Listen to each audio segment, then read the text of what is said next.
हरे कृष्णा। तो हमने अभी हरे कृष्ण। 18वां अध्याय शुरू किया था कि किस प्रकार ब्राह्मण बालक द्वारा महाराज परीक्षित को श्राप मिलता है, और हम उसी श्रृंखला में श्लोक पढ़ रहे हैं। हमने देखा किस प्रकार महाराज परीक्षित पूर्ण रूप से निर्भय थे कि उनके सामने इतनी कठिन परिस्थिति आ रही है, और उसी का इतिहास सुत गोस्वामी बता रहे हैं किस प्रकार उनको यह श्राप मिला।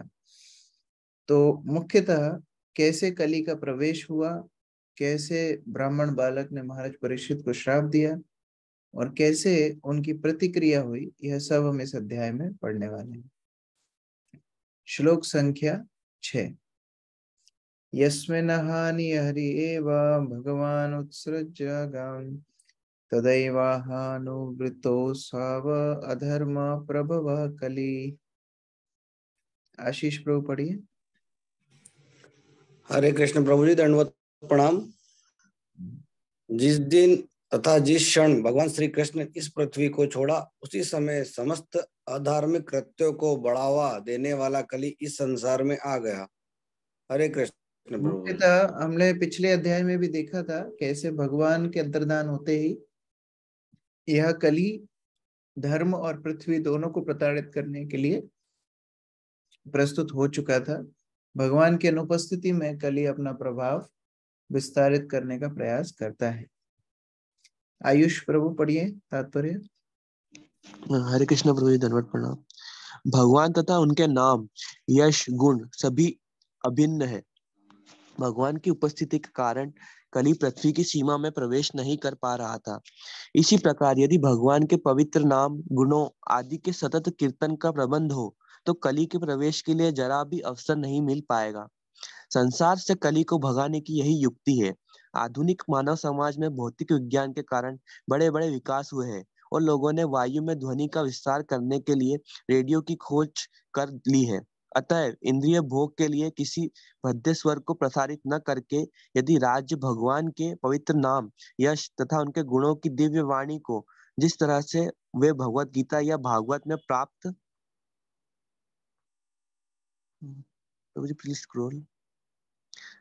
है, प्रसारित करने की व्यवस्था करे, तो उचित वातावरण उत्पन्न होगा। संसार में धर्म की पुनः स्थापना होगी, और इस प्रकार प्रशासक लोग जो संसार से भ्रष्टाचार के उन्मूलन को लेकर इतने उत्सुक है, सफल होंगे। कोई भी वस्तु बुरी नहीं है यदि उसका उपयोग भगवान की सेवा के लिए किया जाए। हरे कृष्ण। तो शास्त्रों में बताया है कि कैसे नाम चिंतामणि कृष्ण चैतन्य रस विग्रह पूर्ण शुद्ध नित्य मुक्त अभिन्नात्मक नाम नामिना। भगवान के नाम गुण रूप लीला भगवान से अभिन्न है। भगवान अगर साक्षात प्रकट होते हैं और अगर हम भगवान का नाम लेते हैं, दोनों में कोई अंतर नहीं है। तो इस प्रकार जो हमको कली का प्रभाव यदि दूर भगाना है, तो भगवान के नाम रूप गुण लीला की चर्चा करना चाहिए, और उसके बल से कली अपना प्रभाव नहीं फैला सकेगा। तो एक तो बात थी कि भगवान ही अंतर्धान हो गए थे, और दूसरा है कि लोगों ने भगवान का नाम गुण रूप कीर्तन इत्यादि बंद कर दिया था। तो जब वो इस प्रकार से भगवान का चिंतन स्मरण इत्यादि बंद किए, तो फिर कली अपना प्रभाव और जोर से फैलाने लगा। नानुदृष्टि कलिम सम्राट सारंग इव सारभूत कुशलान्यांशु सिद्ध्यन्ति नेतराणि कृतानि यत्। पायल माता जी पढ़िए। हरे कृष्ण प्रभु जी। महाराज परीक्षित मधुमक्खियों की तरह यथार्थवादी थे, जो केवल पुष्प के सार को ग्रहण करती है, और यह भली भांति जानते थे कि इस कलयुग में कल्याणकारी वस्तु तुरंत ही अब शुभ प्रभाव डालती है, जबकि अशुभ कर्मों को वास्तविक रूप से संपन्न करना पड़ता है, जिससे प्रभा जय सके। अतः उन्हें कभी भी कली से ईर्ष्या नहीं की। हरे कृष्ण। तो यहाँ पर भक्त का एक गुण बताया गया है। भक्त किस प्रकार मधुमक्खी के समान होते हैं। दो दो तरह की मक्खियां होती हैं। एक होती है हाउस फ्लाई, जिनको हम बोलते हैं मच्छर मक्खियां। वो कचरे के ऊपर मंडराते हैं, और दूसरे मधुमक्खियां। मधुमक्खियां पुष्प के ऊपर मंडराती हैं और वो पुष्प में से केवल मधु को चुन लेती हैं, सार को चुन लेती हैं।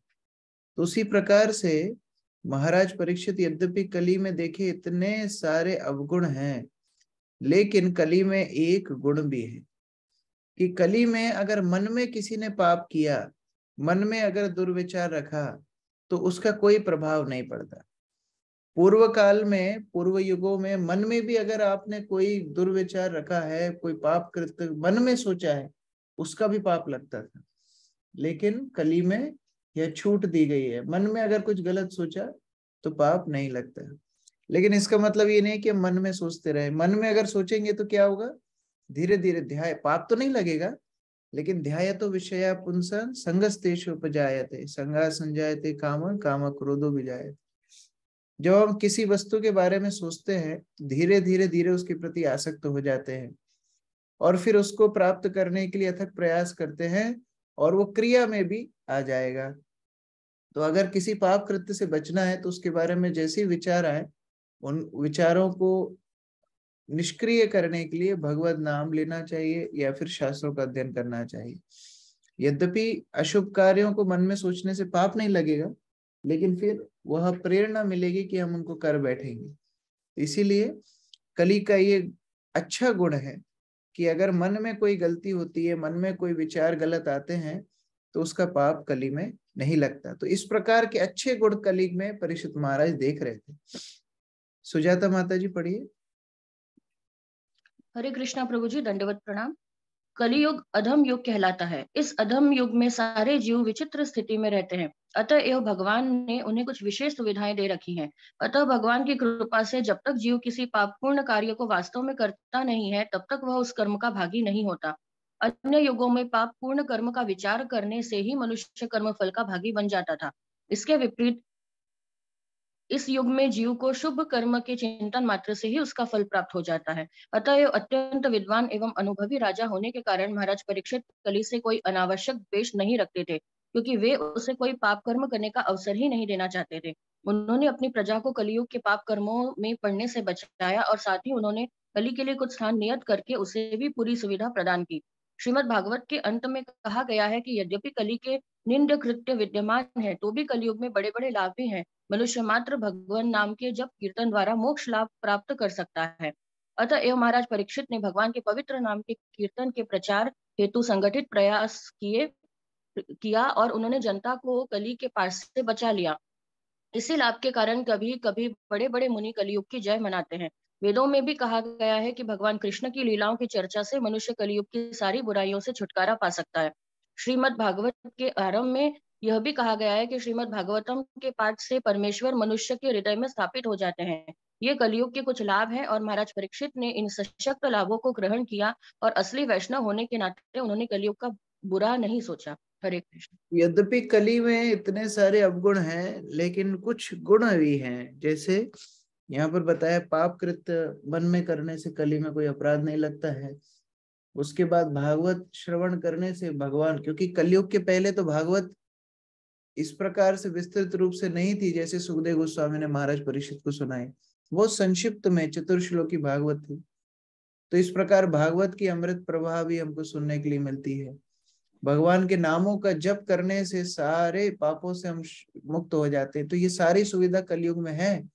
तो महाराज परीक्षित ने उन गुणों को देखा, कली के दोषों को नहीं देखा।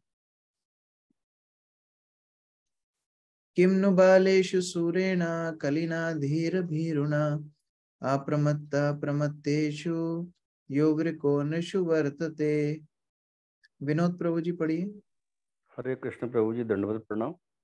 महाराज परीक्षित ने विचार किया कि अल्पज्ञ मनुष्य कली को अत्यंत शक्तिशाली मान सकते हैं, किंतु जो आत्म संयमी हैं उन्हें किसी प्रकार का भय नहीं है। राजा बाघ के समान शक्तिमान थे और मूर्ख लापरवाह मनुष्यों की रखवाली करते थे। हरे कृष्ण प्रभु। तो इस प्रकार महाराज परीक्षित कली को भी आश्रय प्रदान किए थे और इतने इतने साहसी थे इतने बलवान थे, इतने निर्भय थे कि उन्हें किसी प्रकार का भय कली के उपस्थिति में नहीं था। उन्होंने कली को भी उसी प्रकार संरक्षण प्रदान किया जैसे बाकी लोगों को संरक्षण प्रदान किया था। अनीता माता जी पढ़िए तात्पर्य। हरे कृष्ण प्रभु जी, दंडवत प्रणाम। जो भगवान के भक्त नहीं है वे लापरवाह तथा मन बुद्धि होते हैं। जब तक कोई पूरी तरह बुद्धिमान न हो वह भगवत भक्त नहीं हो सकता। जो भगवत भक्त नहीं है वे कली के कार्यों के शिकार बन जाते हैं। जब तक हम महाराज परीक्षित द्वारा अपनाई गई कार्य पद्धति को स्वीकार करने के लिए तैयार नहीं हो जाते, तब तक समाज में श्रेष्ठतर परिस्थिति ला पाना संभव नहीं है। और यह कार्य पद्धति है भगवान की भक्तिमय सेवा का प्रचार करना। हरे कृष्ण। उस प्रकार अगर वास्तव में हमको किसी व्यक्ति की मदद करना है, किसी को आश्रय प्रदान करना है, तो उनकी मदद हमको करनी चाहिए कृष्ण भक्ति के प्रचार के कारण। प्रभुपाद बोला करते थे सबसे बड़ा परोपकार का कार्य है कृष्ण भावनामृत का प्रचार। तो उस प्रकार कृष्ण भावनामृत के कार्यों में परीक्षित महाराज रत हुए और कली के प्रभाव से अपने राज्य को बचाने का प्रयास किया। उपावर्णितम एतद्वा पुण्यम परीक्षितम मया वासुदेव कथोपेतम आख्यानम यद अपृच्छता। राकेश ठाकुर प्रभु पढ़िए। हरे कृष्णा प्रभु जी, दंडवत प्रणाम। हे मुनियों, जैसा आपने मुझे पूछा था, अब मैंने पवित्र राजा परीक्षित के इतिहास में संबंधित भगवान श्री कृष्ण की कथाओं की लगभग सब बातें कह सुनाई है। हरे कृष्ण। तो सुत गोस्वामी बोल रहे हैं मैंने आपको सब कुछ बता दिया, किस प्रकार महाराज परीक्षित का जन्म हुआ, कैसे उनका राज्य चला, कैसे उनका गाय और बैल के साथ वार्तालाप, और कैसे उनको श्राप मिला और उन्होंने प्रतिक्रिया नहीं की। तो सब कुछ लगभग मैंने बता दिया है और ये कृष्ण संबंधित कथा मैं बता रहा हूँ। रीतिका माता जी तात्पर्य पढ़िए। हरे कृष्णा, दंडवत प्रणाम प्रभु जी। तात्पर्य: श्रीमद् भागवत भगवान के कार्यकलापों का इतिहास है और भगवान के कार्यकलाप भगवत भक्तों को साथ लेकर ही संपन्न होते हैं। अतएव भक्तों का इतिहास भगवान कृष्ण के कार्यकलापों के इतिहास से भिन्न नहीं है। भगवत भक्त भगवान तथा उनके शुद्ध भक्तों के कार्यकलापों को एक सा ही समझता है क्योंकि ये सभी दिव्य होते हैं। तो ऐसा कभी नहीं सोचना चाहिए कि अरे भगवान की कथा तो दशम स्कंद में आएंगी, अभी ठीक है इधर उधर की बातें चल रही हैं, थोड़ा पढ़ लेते हैं, सुन लेते हैं। ऐसा नहीं है। भगवान और भगवान के भक्त दोनों ही समान रूप से पवित्र करने वाले हैं और भगवान की कथा सुनने में जितना आध्यात्मिक उन्नति होती है उससे कई ज्यादा भगवान के भक्तों की कथा सुनने में होती है। इसलिए भागवत में केवल भगवान की ही लीला नहीं है, भागवत में भगवान और भगवान के शुद्ध भक्त दोनों की लीलाएं सम्मिलित हैं। और सुत गोस्वामी बता रहे हैं कि ये दोनों अभिन्न हैं। जिस प्रकार भगवान की कथाओं का गुण है वैसे उनके भक्तों की कथा का भी गुण है। या कथा भगवता कथनेरु कर्मणा गुणा कर्माश्रया पुंभी संसेव्यस्ता भुभुषुभुई। योगिता माता जी पढ़िए। हरे कृष्ण प्रभु जी, दंडवत प्रणाम। जो लोग जीवन में पूर्ण सिद्धि प्राप्त करने के इच्छुक है उन्हें अद्भुत कर्म करने वाले भगवान के दिव्य कार्यकलापों तथा गुणों से संबंधित सारी कथाएं अत्यंत विनीत भाव से श्रवण करनी चाहिए। हरे कृष्ण प्रभु। तो इसका फल क्या होगा? क्या हमको बेनिफिट मिलेगा भगवान की कथा सुनने से? कि हम लोग पूर्ण रूप से भगवान की कथा में जब मग्न होंगे तो जीवन का साफल्य हमारा तभी प्राप्त होगा। तो इस प्रकार से महाराज परीक्षित के विषय में सुना रहे हैं, लेकिन सूत गोस्वामी बोल रहे हैं ये कथा भगवान कथा से अभिन्न है और आप लोगों ने इनका श्रवण किया है तो आप अपना जीवन को सफल बना चुके हैं। परमेश्वरी माता जी तात्पर्य पढ़ सकते हैं।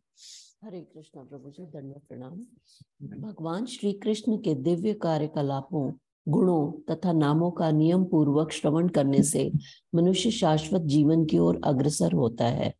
नियम पूर्वक श्रवण करने का अर्थ होता है उन्हें धीरे धीरे सही और वास्तविक रूप में जानना, और उन्हें इस तरह से जानने का अर्थ है शाश्वत जीवन प्राप्त करना, जिसका उल्लेख भगवत गीता में हुआ है। भगवान श्री कृष्ण के ऐसे दिव्य यशस्वी कार्यकलाप जन्म, मृत्यु, जरा तथा व्याधि के उपचार करने के लिए संस्तुत औषधि हैं, जिन्हें बद्धजीव भौतिक पुरस्कार समझता है। इस प्रकार जीवन की सिद्धि अवस्था की परिणति मानव जीवन का लक्ष्य है और दिव्य आनंद की उपलब्धि है। हरे कृष्णा। तो श्रवण करने का मतलब ये नहीं है कि हमने एक कान से सुना दूसरे कान से निकाल दिया। श्रवण का मतलब है क्रम पूर्वक धीरे धीरे जो हम श्रवण कर रहे हैं उससे हम भगवान की गुणों को, उनकी शक्तियों को, उनकी करुणा को, उनकी लीलाओं को समझें। और जब हम इस प्रकार से उनको समझते हैं, जन्म कर्म च मे दिव्यम एवं यो वेति तत्वता, जब तत्व में समझते हैं तब हमारे जीवन में हम जन्म मृत्यु जरा व्याधि के चक्र से मुक्त हो जाते हैं। तो इस प्रकार श्रवण की महिमा को यहाँ 2 श्लोकों में बताया।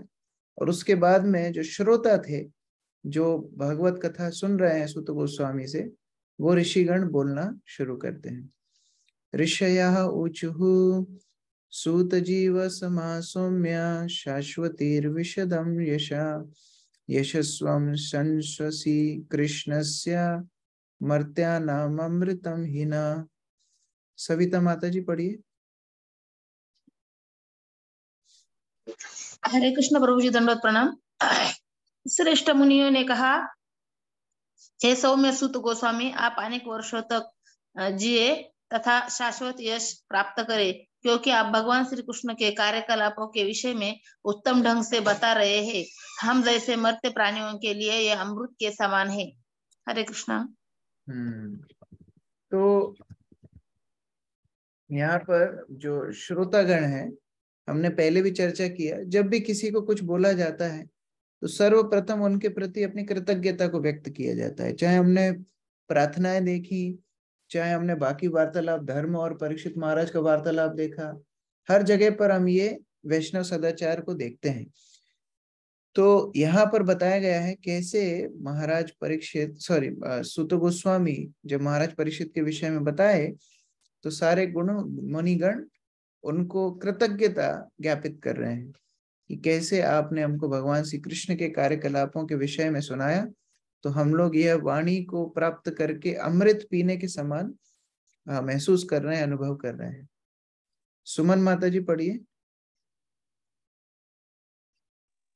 हरे कृष्णा प्रभु जी, दंडवत प्रणाम। तात्पर्य श्रील प्रभुपाद द्वारा। श्रील प्रभुपाद की जय। जब हम परमेश्वर के दिव्य गुणों तथा कार्यकलापों के विषय में सुनते हैं तो हमें सदा श्रीमद् भगवत गीता 4.9 में श्री भगवान ने स्वयं अपने संबंध में जो कुछ कहा है उसका स्मरण करना चाहिए। उनके सभी कार्य, यहाँ तक कि जब वे मानव समाज में कार्य करते हैं तब भी दिव्य ही होते हैं, क्योंकि वे सब श्री भगवान के आध्यात्मिक शक्ति द्वारा अभिप्रेरित होते हैं, जो उनकी भौतिक शक्ति से भिन्न है। जैसा कि श्रीमद् भगवत गीता में कहा गया है, ऐसे कार्य दिव्य कहलाते हैं। इसका अर्थ यह हुआ कि वे सामान्य जीवों की तरह भौतिक शक्ति के वश में रहकर कार्य नहीं करते और जन्म नहीं लेते, ना ही उनका शरीर सामान्य जीवों के शरीर के समान भौतिक होता है, ना ही परिवर्तनशील होता है। चाहे श्री भगवान से या किसी प्रामाणिक स्रोत से जो व्यक्ति इस तथ्य को समझ लेता है, वह इस वर्तमान शरीर को त्यागने के पश्चात पुनः जन्म नहीं लेता। ऐसे प्रबुद्ध जीव को भगवत धाम में प्रविष्ट होने दिया जाता है, जहाँ वह श्री भगवान की दिव्य प्रेममय सेवा में लग जाता है। अतएव जिस रूप में श्रीमद् भगवत गीता तथा श्रीमद् भागवतम में श्री भगवान के दिव्य कार्यकलापों का वर्णन है, उनके विषय में हम जितना ही श्रवण करते हैं उतना ही हम उनकी दिव्य प्रगति के विषय में जान पाते हैं और उतना ही भगवत धाम के पथ पर अग्रसर होते हैं। हरे कृष्ण प्रभु। तो यह गीता का बहुत ही फेमस श्लोक है, 4थे अध्याय का 9वां श्लोक, जो उसके बारे में प्रभुपाद तात्पर्य बता रहे हैं। जन्म कर्म च मे दिव्यम एवं वेति यो तत्वतः त्यक्ता देहम पुनर्जन्म नेति मामेति स्व अर्जुना। भगवान बताते हैं कि जो मेरे कर्म और जन्म की लीलाओं को ठीक से समझ पाता है, वह पुनः यह भौतिक संसार में जन्म नहीं लेता है। तो प्रभुपाद तात्पर्य बता रहे हैं कि जितना ज्यादा हम भगवान की लीलाओं का स्मरण करेंगे, श्रवण करेंगे, मनमाने ढंग से नहीं, जैसा गीता और भागवत में दे रखा है उसके अनुरूप, उतना ही हम उनके दिव्य स्वरूप को जान पाएंगे। और जितना हम उनको दिव्य स्वरूप को जान पाएंगे, उतना ही हम भगवत धाम के प्रति अग्रसर हो रहे हैं। तो इस प्रकार से भगवान की लीला श्रवण करने का यहाँ पर महत्व बताया गया है। कर्मणि अस्मिन् अनासस्वे धूमा धूर्मातमं भवान आपयायति गोविंद पाद पद्मासवं मधु। मुकुल प्रभु पढ़िए। हरे कृष्णा प्रभु। हमने अभी इस सकाम कृत्य यज्ञ की अग्नि को संपन्न करना प्रारंभ किया है और हमारे कार्य में अनेक अपूर्णताएं होने के कारण इसके फल की कोई निश्चितता नहीं है। हमारे शरीर धुएं से काले हो चुके हैं, लेकिन हम भगवान गोविंद के चरण कमलों के अमृत रूपी उस मधु से सचमुच तृप्त है जिसे आप हम सबको वितरित कर रहे हैं। तो बहुत लंबे समय से ये साधुगण नैमिषारण्य में इकट्ठे होकर के यज्ञ कर रहे थे। तो बोल रहे थे कि तप तो हुआ नहीं, हम तप गए, हमारे चेहरे काले हो गए, हमें कोई फल नहीं मिला। लेकिन अब जब यज्ञों को छोड़ करके हम आपसे भगवत कथा श्रवण कर रहे हैं, तो ऐसा लग रहा है मानो साक्षात अमृत रूपी मधु आप हमको चखा रहे हैं। और हर श्लोक में हम तृप्त महसूस कर रहे हैं, फिर भी सुनने की इच्छा बढ़ती जा रही है। तो इस प्रकार से ऋषि मुनियों ने बताया कि ये भगवत कथा, भगवान की लीला, नाम गुण का स्मरण बड़े बड़े यज्ञों से भी ज्यादा महत्वपूर्ण है। कई बार हमको लगता है कि फलानी जगह इतना बड़ा यज्ञ हो रहा है और यहाँ तो देखो हम लोग बैठ करके भागवत पढ़ रहे हैं। लेकिन यहाँ नैमिषारण्य के हजारों ऋषि क्या बोल रहे हैं कि ये यज्ञों से भी ज्यादा महत्वपूर्ण, ज्यादा प्रभावशाली है आपकी कथा का श्रवण। इस प्रकार से हमको समझना चाहिए भागवत पद्धति बहुत उत्कृष्ट है। तो यहाँ पर उनका अभिवादन देते हुए ऋषि मुनि भगवत कथा का भी गुणगान कर रहे हैं और अपने गुरु सूत गोस्वामी का भी गुणगान कर रहे हैं। राहुल प्रभु पढ़िए तात्पर्य। हरे कृष्णा प्रभु, दंडवत प्रणाम। तात्पर्य, नैमिषारण्य के मुनियों ने जो यज्ञाग्नि जलाई थी वह निश्चय ही धुएं तथा संशयों से पूर्ण थी, क्योंकि उसमें अनेक दोष थे। पहली कमी यह थी कि इस कलयुग में ऐसा यज्ञ कार्य संपन्न कराने वाले पटु ब्राह्मणों का नितांत अभाव है। ऐसे यज्ञ में यदि कोई दोष रह जाता है तो पूरा खेल बिगड़ जाता है और फल भी अनिश्चित रहता है, जैसा कि कृषि उद्यम में होता है। धान के खेत को जोतने से अच्छा फल तभी मिलता है जब अच्छी वर्षा हो, अन्यथा फल अनिश्चित है। इसी प्रकार से इस कलयुग में भी किसी प्रकार का यज्ञ संपन्न करना अनिश्चित रहता है। कलयुग के निर्लज्ज लोभी ब्राह्मण अबोध जनता को ऐसे अनिश्चित यज्ञों का दिखावा करने के लिए फुसलाते हैं और उन्हें यह शास्त्रीय आदेश नहीं बताते कि कलयुग में कोई भी सकाम यज्ञोत्सव संभव नहीं, किंतु इस युग में केवल एक ही यज्ञ संभव है और वह है भगवान का सामूहिक कीर्तन। सूत गोस्वामी एकत्र हुए मुनियों के समक्ष भगवान के दिव्य कार्यकलाप सुना रहे थे और वे सब इन दिव्य कार्यकलापों के सुनने के फल का अनुभव कर रहे थे। कोई भी इसे व्यवहारिक रूप से उसी तरह अनुभव कर सकता है जिस प्रकार भोजन करके उसके फल का अनुभव किया जा सकता है। आध्यात्मिक अनुभूति इसी प्रकार कार्य करती है। नैमिषारण्य के मुनि यज्ञ की अग्नि से उठने वाले धुएं से कष्ट पा रहे थे और फल के विषय में भी संशय पूर्ण थे, किंतु सूत गोस्वामी जैसे ही अनुभूत व्यक्ति से सुनने के कारण वे पूरी तरह से संतुष्ट हुए थे। ब्रह्म वैवर्त पुराण में विष्णु शिवजी से कहते हैं कि कलयुग में लोग विविध प्रकार की चिंताओं से घिरे होने के कारण सकाम कर्म तथा दार्शनिक चिंतन में व्यर्थ ही श्रम करेंगे, किंतु यदि वे भक्ति में सेवा में लगे तो परिणाम अधिक निश्चित होगा और शक्ति का भी क्षय नहीं होगा। दूसरे शब्दों में, भगवान की भक्ति में सेवा के बिना आध्यात्मिक साक्षात्कार के लिए या तो भौतिक लाभ के लिए जो कुछ भी किया जाएगा वह फलदायी नहीं हो सकता। हरे कृष्ण। इस प्रकार से महाराज सूत गोस्वामी की कथा सुन के नैमिषारण्य के मुनियों की जो प्रतिक्रिया है उससे हमारे लिए बहुत सारी शिक्षाप्रद बातें हैं कि कैसे हमारे बाकी आध्यात्मिक उन्नति के लिए जितनी क्रियाएं हम करते हैं उनमें त्रुटि हो सकती है, लेकिन भगवान के श्रवण कीर्तन में कोई त्रुटि नहीं होती है। इसलिए प्रभुपाद जी कभी जब मंदिर स्थापना भी करे थे, जैसे वृंदावन में, हैदराबाद में, तो बड़े बड़े ब्राह्मणों ने आकर के प्राण प्रतिष्ठा की थी, लेकिन प्रभुपाद ने अपने भक्तों को बोला था कि आप कीर्तन जारी रखिए, क्योंकि हो सकता है इनके मंत्र उच्चारणों में गलती हो सकता है इनकी क्रियाओं में गलती हो, लेकिन हरिनाम संकीर्तन त्रुटि पूर्ण नहीं हो सकता, हमेशा ही पवित्र होता है, और ऐसा हरिनाम संकीर्तन इस सभी क्रियाओं से ऊपर होता है। तो इसीलिए भगवान की भक्ति में सेवा के बिना किसी भी प्रकार की आध्यात्मिक उन्नति फलदायक हो ही नहीं सकती।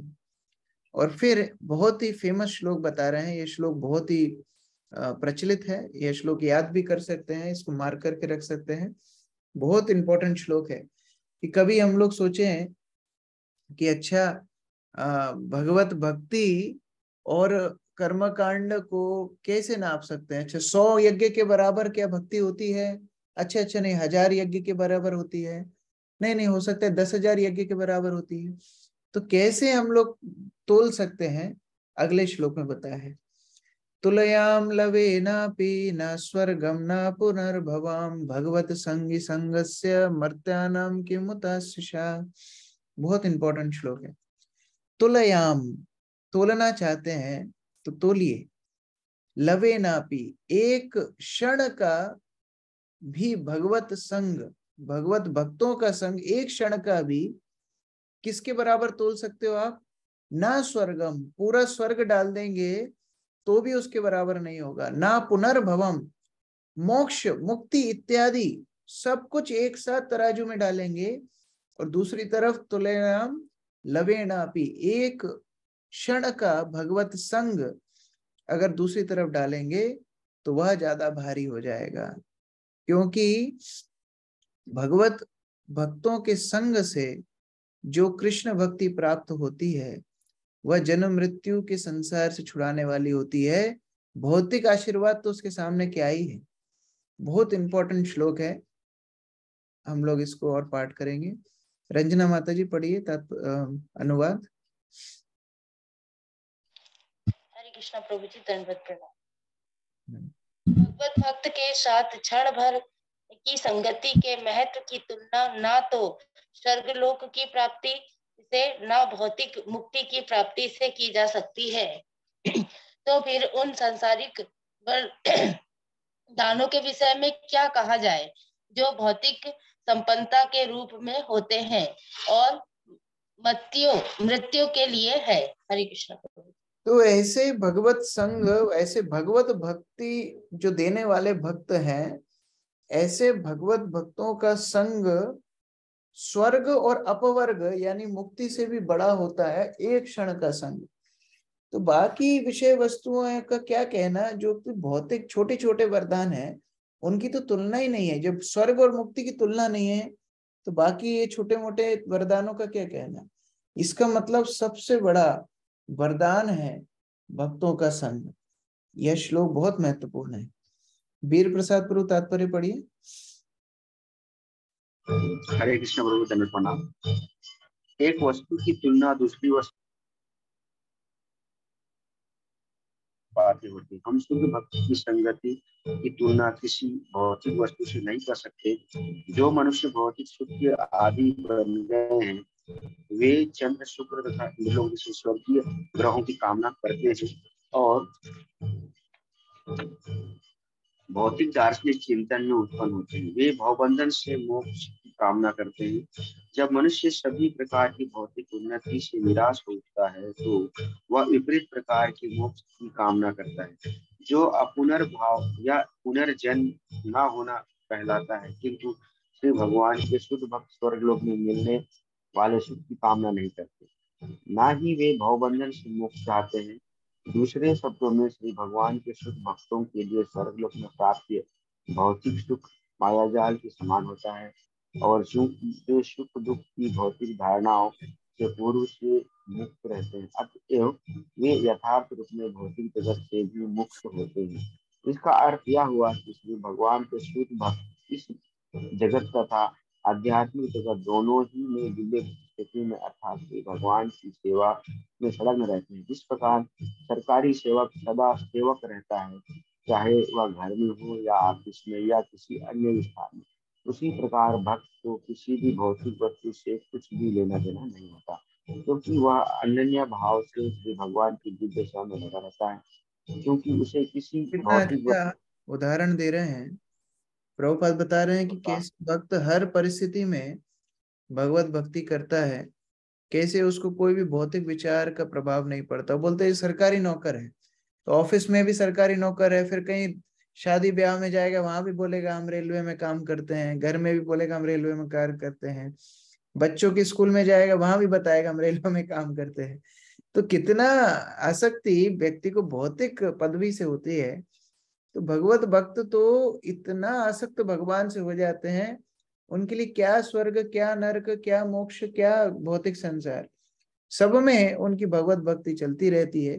और इसलिए उनके लिए अपि तुल्यार्थ दर्शनम, हर परिस्थिति एक जैसी हो जाती है। दीपिका माता जी आगे पढ़िए। हरे कृष्ण प्रभु जी।